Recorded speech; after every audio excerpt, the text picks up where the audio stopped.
to the next question. Okay. So this is about you, Miss Continental plus Rachel Merdith.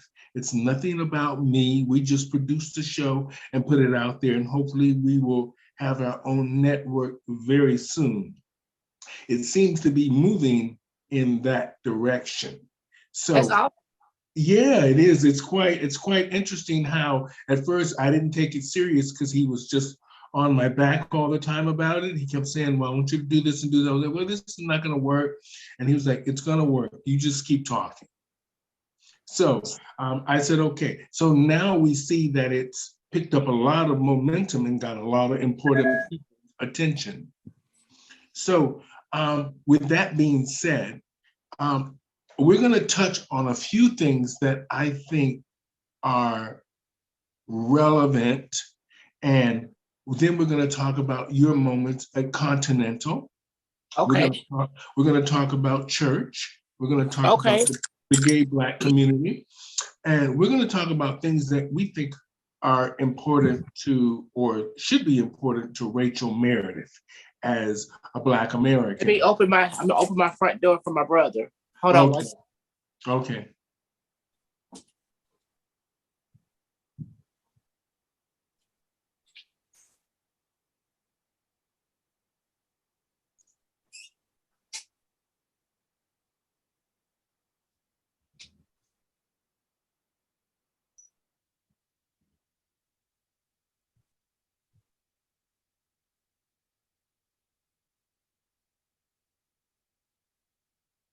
Okay. Yeah, she looks good.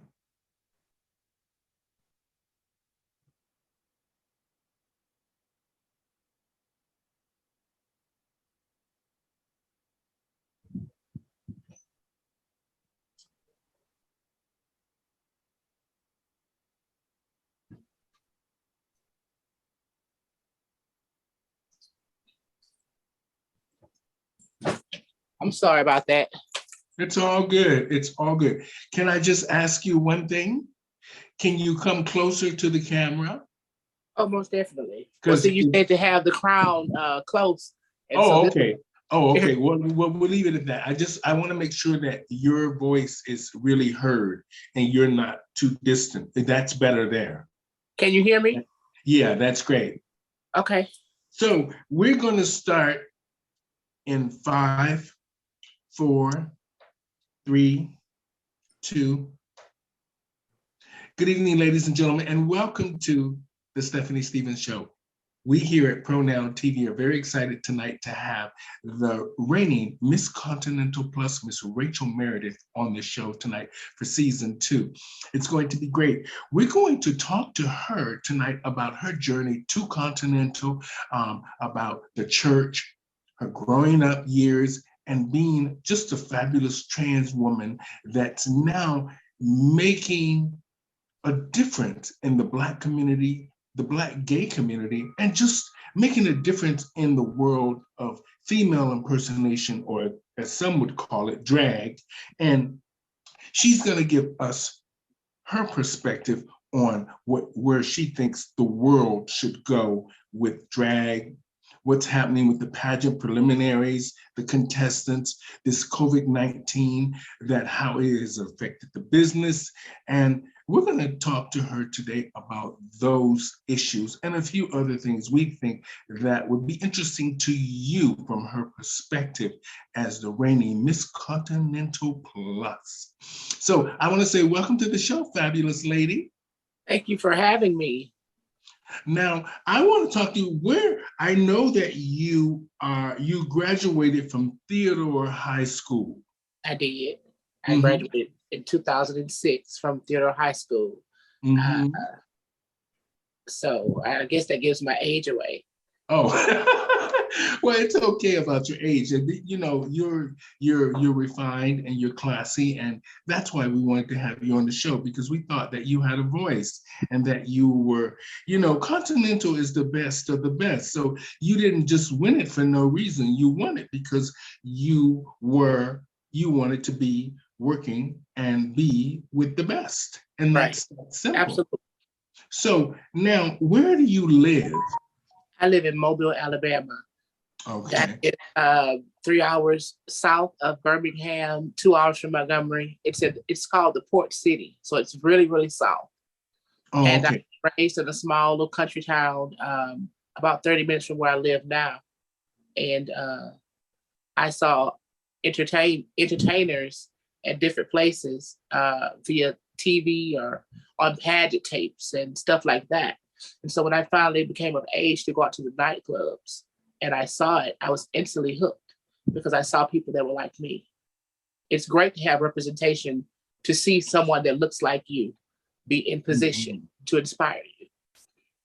Wonderful. You know, Rachel, when we first started talking about the show, and she mentioned you, she asked me to watch yourself. I said, well, I've seen her over the years through certain things, and I think that she's very classy, and I'm really happy that she won because you were real.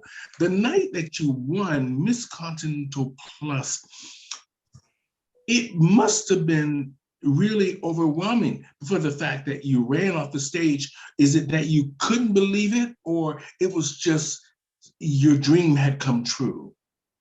Well, yes, a little bit of both. I think that me running off stage was more or less me having gone through so many different things throughout the last year before I competed. I went through so much. And so it was unreal. It was definitely overwhelming in that moment, but it was just a conglomerate of things that made me feel like, oh my God, this is too much. And my natural response to trauma or to something that is exciting is to run. So that's the first thing that anybody asks me as I've started touring. That's the first thing they ask me. They say, why did you run off stage like that? It wasn't that I was just, because Continental was a goal for me. It's still a goal for me, you know, because they have multiple divisions. But it was the fact that on my first time, that the work that I had started finally paid off. Someone saw me for me and what I presented. And I'm forever grateful for that. Well, you know, it's very rare that you win your first time. Absolutely. And, you know, I've known lots of girls that have been in it 20 years. And I always ask a few of them, you know, where do they make their mistake here and there? And they don't see it. But when I watch the pageant tapes and stuff, I see it. Right. I see where they made just the slightest mistake.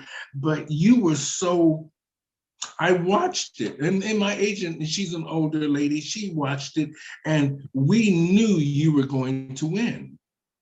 Oh, so sweet. We knew you were going to win. I mean, you would, I mean, because we were sitting there watching the tape, and we knew it was because you were real. And that's what Continental wants, that vulnerable realness that way, because that's what you have to deal with in the real world every day, putting our lives on the line, just being who we are.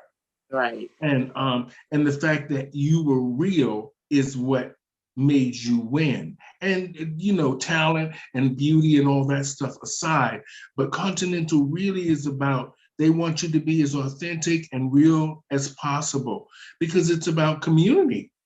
Right. A lot of people say family, but Jim Flint really is about community.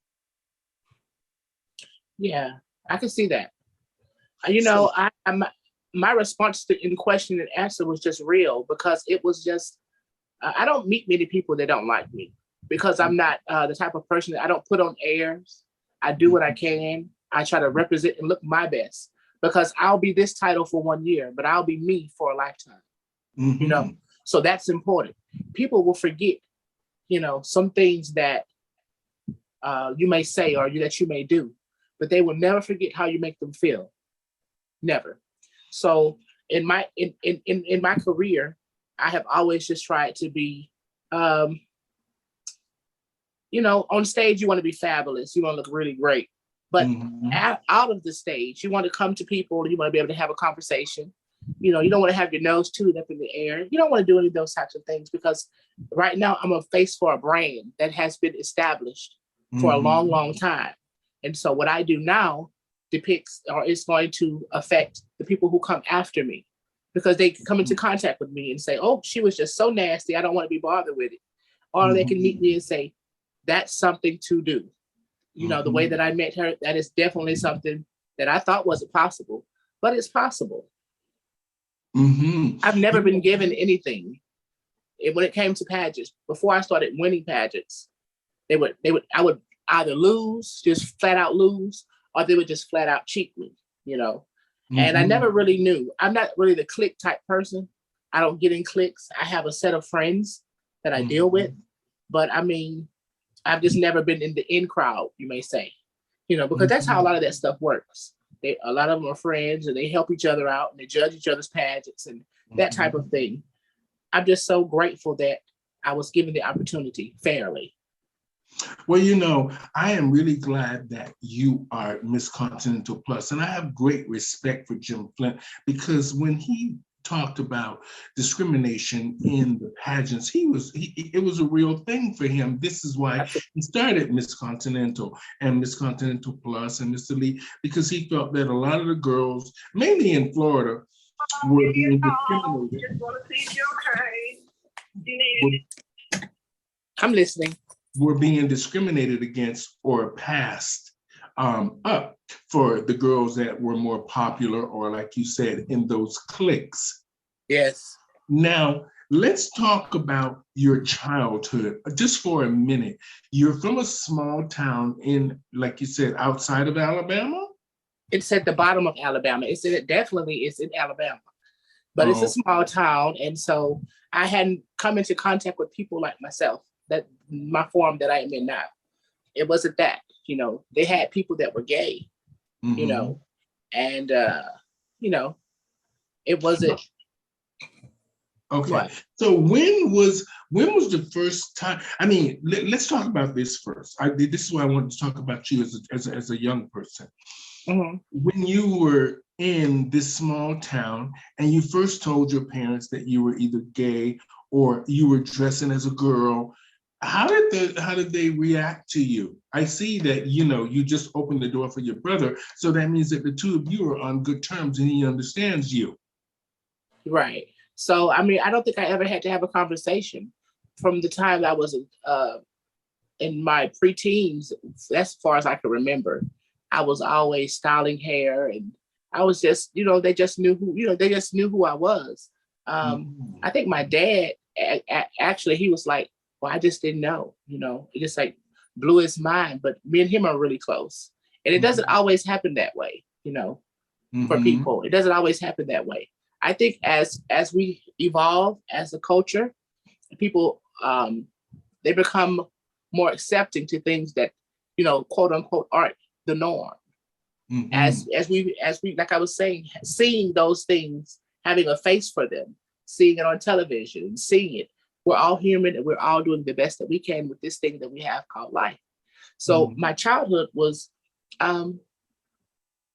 it was fine. My childhood, I didn't have any type of trauma or anything like that.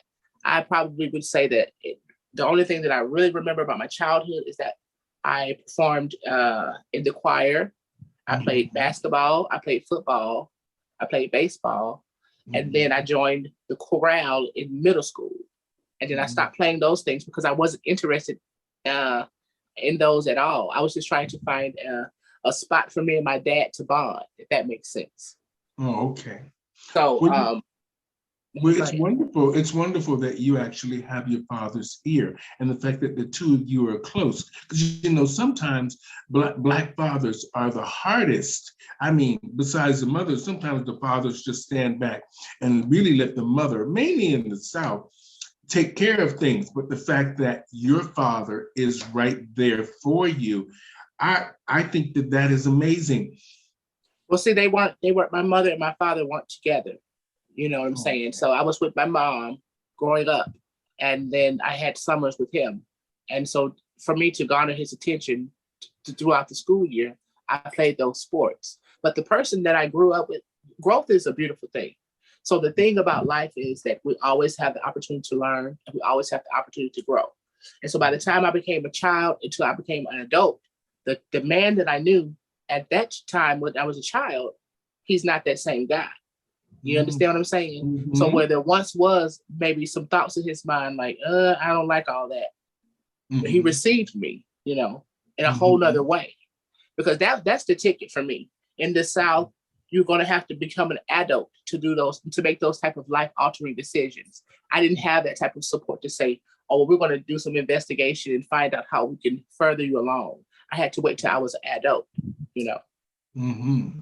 Now, I want to ask you this about racism in the South. I mean, not just for the Black community, but for a woman like yourself and the gay community, it's probably a really concerning thing. Yes, it is. It is, but it isn't. There isn't such thing as passable privilege. And like to a day-to-day basis, I don't have any problems. But if a friend of mine has a problem, then I too have a problem. Mm-hmm. And so I'll say more than anything, it's just the racism as a whole. When you're Black here in this area, it cannot be, it can be hard. It can be difficult, and you'll have to find, I'll say this. So there is like things that aren't spoken, but understood. Mm-hmm. And so when you have those types of things, you just kind of stay away from this stuff that can bother you. Mm-hmm. The people, the areas that can bother you. But as far as me navigating through day to day, I'm blessed that I don't have that problem. But I do know that racism more than anything, because I think that everybody kind of gets it. Everybody has gay family members, everybody has stuff like that. So they're not really tripping about that. But as a business person or as a professional, you'll receive some stuff like that. And then trying to purchase just different things, you're going to run into those things. Racism is yet alive in Alabama. Mm-hmm. Okay, because the reason I'm asking you this is because we want to have a real understanding of what the gay community goes through, whether you're a trans woman or just a cis woman or a gay man in Alabama and just in life. We want the world to understand that racism is alive and well in America, and that these are things that we deal with all the time, that keeps the Black community from moving forward and tries to sort of mute us and keep us in control. And this is something that we cannot tolerate or put up with anymore. Right. So, yeah, and now that we're all talking in a sense, and I see a lot of people's got boots on the ground now, and they're moving and grooving in the right direction, which they probably should have had a little. The COVID-19, like I said, is a good thing and a bad thing. COVID brought a lot of attention to things that were either propaganda or not realistic. And it also brought attention to the homelessness, the all these young people dying, and all these secret things that have seemed to come to life, and that the gay community has been talking about for a long time, and nobody really ever listened. And now we're actually seeing this for ourselves on the internet, and it's going to make a lot of people think a lot differently about the gay community. Now, because we want to, it's a good thing that you're showing people that we work, we start businesses, that we're educated, that we go to school, we take care of our children, we take care of our community, we do a lot. And this is stuff that needs to be seen and not just from pictures, because if it's digital, it's not lies. Right. Now, let's talk about you and your journey now as Miss Continental Plus in the direction Hold on 1 second, because you spoke upon COVID-19. COVID-19 and everything that came with it was horrible. I lost my mother. Before I competed, I had lost my mother just shy of 6 days from a year when I competed for Miss Continental from COVID. So religiously, her decisions about not being vaccinated, and then the aftercare after she got it, that was her choice. Like, it's my choice here to be with you today and to be the woman that I am. And so COVID-19, it did a lot of damage. And what you're saying is absolutely true. You know, I say this all the time, even though I live in Canada. Every time they say get a vaccine, and you know, I live right down the street from the gay community, right in the heart of downtown Toronto, one of the most expensive and vibrant places ever. So you know, I'm in contact with a lot of people, and mainly from doing all the shows. As soon as they say a vaccine, I go and get it. Right. I'm 60, and I want to make sure that I live to be at least 80 or 90. Correct. So I'm not about to be fighting and arguing with the government. When they say there's a vaccine here for you and it's free, come get it and it'll help you live or whatever, I'm running right over there. Absolutely. And a lot of Black people should understand that and stop thinking that they can some of these new viruses and diseases are very dangerous, and they don't tell us everything, but when they say a vaccine, they're actually telling you that there's a real problem. Absolutely. I love talking to you, Rachel, because I think you make a lot of sense. And for you to talk about your mother dying from COVID-19, this is something that needs to be heard because she chose not to take the vaccine. And it's heartbreaking when you think about it, and the fact that it was 6 days before you ran for Miss Continental. You must have been. No, it was 6 days shy of a year. She died September the 9th of 21. I won in 22. Oh, okay. And they had to pass September the 4th. Oh, okay. Now, what do you think is going to happen now? Has the COVID-19 affected you being on the road with the prelims? No, it hasn't, because they have opened up the airways, the airlines rather, and you just wear your mask and you sanitize. They have sanitation stations everywhere, and so I haven't run into any problem going to my prelims as of yet. I think that we'll start to have some weather issues here shortly, but that's just, you can't control Mother Nature. So now that you are Miss Continental Plus, what do you plan? What are your thoughts about your year? I know that it's fantastic going to the different prelims, but what is it that you're most excited about now? Well, I won the pageant in September, and I'll be relinquishing my title in April. So it won't be a year, but we'll still get the opportunity to do a number in September. So my plan that I had when I won and the plan that I have now, I like to say that I have now a newfound sense of urgency to get everything that I had stretched out for the year done in a shorter period of time. I had a fragrance launch that I was working on, and I will put a pin in it for now so that I can get the work done that is required of me. And I think that being the representative, all it does is allow you the opportunity to go places that you don't normally go to, so they can see you, so you can interact with them, and that's the job that I have, to show up and look lovely and to be kind. This is great. Can we see the crown and the sash, or what do you have on? Most definitely. I have it right here. Oh, wow. Look at that. It's beautiful. Thank you so much.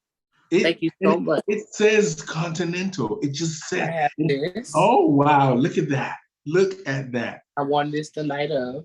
And then I have this. I don't know if you can read it. It's legible. Yeah. I don't know if it's legible. We can read it. Yeah, we can read it. No problem. Fabulous. It's fabulous.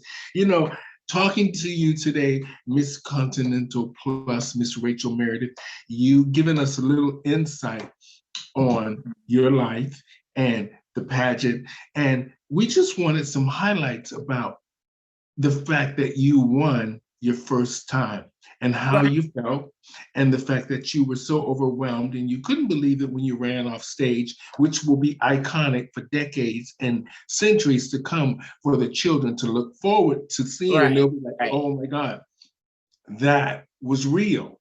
And that's what they need to see about us, that when we work hard for something and we're determined, this is the reaction that you get. And you gave us real life authenticness. But I had no clue though, honestly. I had no clue. I had a rough day. And then because they put they had the whole pageant in one weekend when you do registration, interview, and the pageant all in one day in just a few hours. And so it was hard, that the whole environment of preparing to do the pageant, it was something that I wasn't accustomed to. I prepared myself to go and win, but Murphy's Law tells us that anything that can go wrong will. And so that's what happened. And so, and then you have the people that you talk to, and you have your friends who have competed for that contest before say, oh, don't worry about it. You have to go a couple times, but you'll get it. In my mind, I said, well, I've always believed in myself. If they give me a fair shot, I'm going to go ahead and handle business, not knowing that it was going to actually happen. And so, I think for the girls that have competed in years past, that have given up, or that say that, because that's what they told me. It's all about politics. They don't know you. You'll have to come back a couple more times. I had it in my mind that I can do it. There's nothing. I'm never defeated. With all the stuff that happened to me last year, I just didn't get defeated. Well, that's wonderful. When I first started doing this show, and then when I became, I decided I was going to develop the Pronoun TV into a real reality show that consists of us all in a sense. And when he kept pushing me, I said, oh, I can't do it. I can't do it. I'm not going to do it. And then as I started doing it, I kept saying to myself, I can make this work. I can do this. I can make a difference. And people are actually listening to me and talking to me without me having to pressure them. So, and he had already told me that. He said, from the years I've been watching your stuff, you have a natural ability to talk to people. Let's try to make this work. I think we can really make this work and turn it into something huge. So let's do it. You just keep going. So now he's right. He was right. And now I have more confidence in myself. Like you said, I can do it. And I'm thinking to myself, I can do this. And so now things are just moving along very smoothly. And I'm blessed that for you not to know me and to do my show, I take off my wig to you, and I have nothing but ultimate respect for you, Miss Continental Plus, Miss Rachel Merdith, because you spoke from the heart. And now I want to just close the interview with this. Two things. One, I see trending online that the security of drag shows, or, where drag is presented, the girls now are saying that the women who doing these shows should carry weapons. What do you think about that? That the women should take weapons to the shows. Well, they should be armed because people are showing up with doing violent things to the drag queens and the performers now. Apparently they had, I'm not going to say which show, I'm sure you heard about it in North Carolina, where they had a bomb threat, and there was a lot of the heavy hitters there. And you could see when they weren't really talking about it, but you could see on their face that the shows were ruined and the people just left the place and all this kind of stuff. What do you think should happen? I think that at any type of business that grosses income based off of other entertainers or others' works or their efforts, they should be afforded security. I don't think that anywhere you should go to work, you shouldn't have some type of security. Now, bearing arms is your right. But I think that more than anything, the place that you work should be beefed up in security, because we see the times that we're living in. I shouldn't have to go to work. I shouldn't have to be focused on making sure that my gun is not on safety and to do my makeup, and even in any other area of life, security is important. I think that I know that some people feel like it's an invasion of their privacy. But at some point, depending on what type of lifestyle you live, you're going to want to feel secure, especially when you're going to either church because you're there to worship, when you're going to school because you're there to learn, or when you're going to work because you're there to take care of your family. And so Mhm. security should be provided for all of these peoples. Yes, they should be able to bear arms because that is their right. It's a personal thing. I wouldn't go to a foreign place without something, because you just don't know what could happen. I'm not going to tote it around in my clutch because I don't think that's ladylike. But for those that choose to, Okay. All right. Now, in closing, I want to say this. Do you have any advice for the young, up and coming, whatever pronoun they decide, whether they're a trans woman absolutely. or a young drag queen or a gay man, anybody in the entertainment field, what do you think now? Because we're seeing, I work with one of the girls from RuPaul's. I work with a lot of them, but I work with this one particular one that was really famous. And now I see this stuff online that she might now go to jail for some concerning behavior. And I'm really kind of shocked because when I worked with her a few times, I actually thought she was a professional. Now, to be honest, I thought her drag was questionable because what we see is. Well, they're saying now that all drag is valid. When from the girls that I came from, there was a way to do it. But they didn't have us on TV. They didn't have areas for us to tutorials for this and that. Didn't have all the outlets that they have now. And so we evolve as well. As it pertains to a young person who needs encouraging, no matter if they want to be a performer, no matter if they want to go to school to become a doctor, no matter what they want to do with their life, I believe 3 things: that you must first and always remember who you are and never deviate from what you feel your spirit man or woman is telling you. The second part is to always listen. Never close your ears to sound advice. And the third is to treat others how you want to be treated. When you do those things, success will have no other option to know your address. It will always visit you. Wonderful. And on that note, Miss Continental Plus, Miss Rachel Merdith, thank you so much for doing the show to us today. Can you just show us the crown one more time? Absolutely. I love to show it off.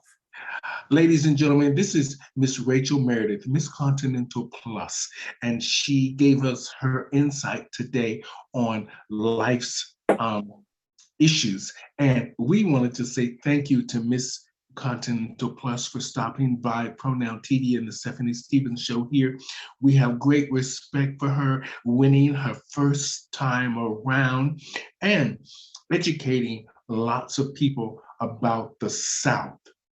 And thank you for having me. You were wonderful. So I just want to say thank you all, everyone, and thank you for supporting Pronoun TV and the Stephanie Stevens Show.